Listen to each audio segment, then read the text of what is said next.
gusto mong pamilya? Hindi, ayoko. Anong klase magulang ay pamimigay anak? Ang Isipin mo magulang nga. hindi inintindihan sarili, kundi ang anak. Ano ka ba? Mike, hindi mo naman yung anak mo. Sigurado naman ako kay ate na matututukan doon yung sakit ni Miguel kaysa sa atin eh. Mas kaya kong tiisin ang buhay ko na kasama ka kaysa anak ko. Ate.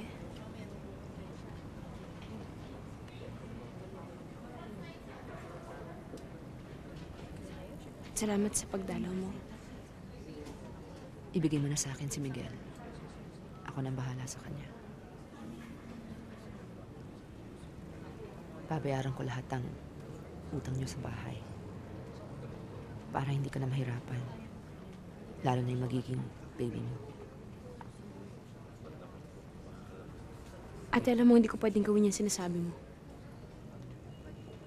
Lisa, for once, utak ang gamitin mo. Anong buhay bibigay mo sa anak mo? Umaasa ka ba na bigla na lang giginhawa ang buhay mo? Isang araw dahil sa pabanda-banda ni Mike.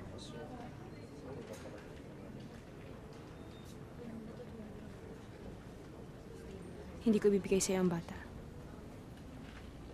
Inaalok kita ng solusyon sa lahat ng problema mo. Tingnan mo nga anak mo. Yan bang gusto mo? Magkakasama nga kayong lahat pero naghihirap. Ngayon mo pa iralin ang pagiging ina mo. Hindi to tungkol sa'yo o sa atin. Tungkol ito sa buhay ni Miguel at ng magiging anak mo.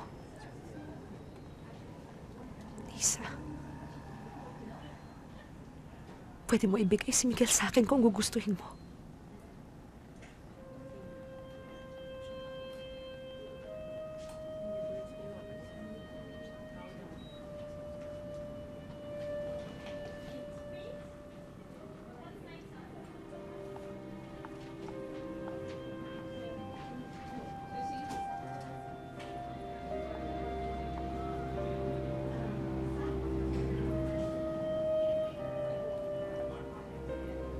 Pala yung agad. Ano kala sa anak natin baboy na pwedeng bilhin por kilo? Mike, hindi na reaksyon ko, pero wala na tayong Paano kung magagawa. hindi sorry si Miguel?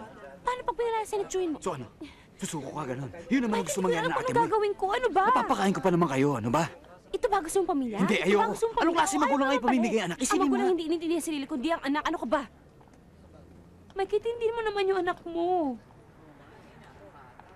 Sigurado naman ako kay ate na matututukan doon yung sakit ni Miguel kaysa sa atin eh. Mas kaya kong tiisin ang buhay ko na kasama ka kaysa anak ko.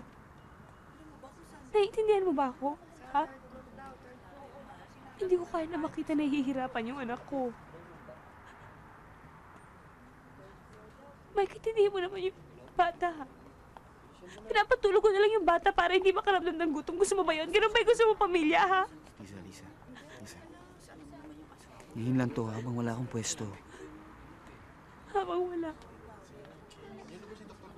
Habang wala, Mike, ano? Basta. Hindi ako papayag.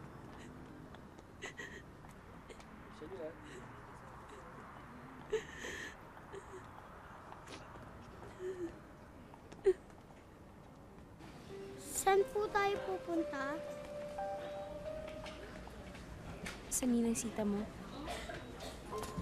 Di ba gusto mo yung ospital na yun? Di ba gusto mo makita yung ospital na yun? Gusto ko po doon, magandang ospital. Anak, pagka magaling ka na, doon ka na muna titira sa ninang sita mo, ha? Nalulungkot kasi siya, wala si Kuya Justin mo eh. Parang kapalit po ni Kuya Justin.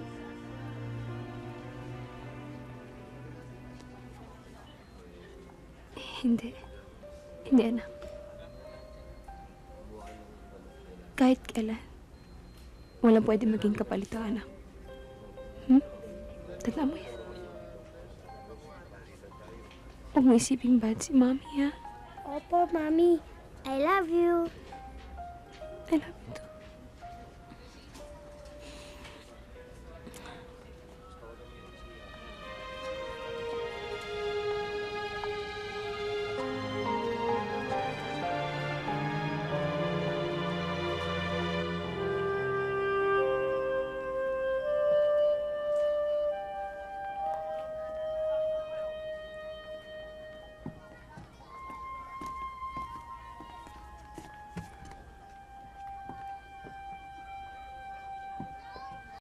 Talagang tinuloy mo pa rin, ano? Mike, Wala tayong tatanggapin sa ate mo. At lalong hindi na tayo babalik sa townhouse na yon.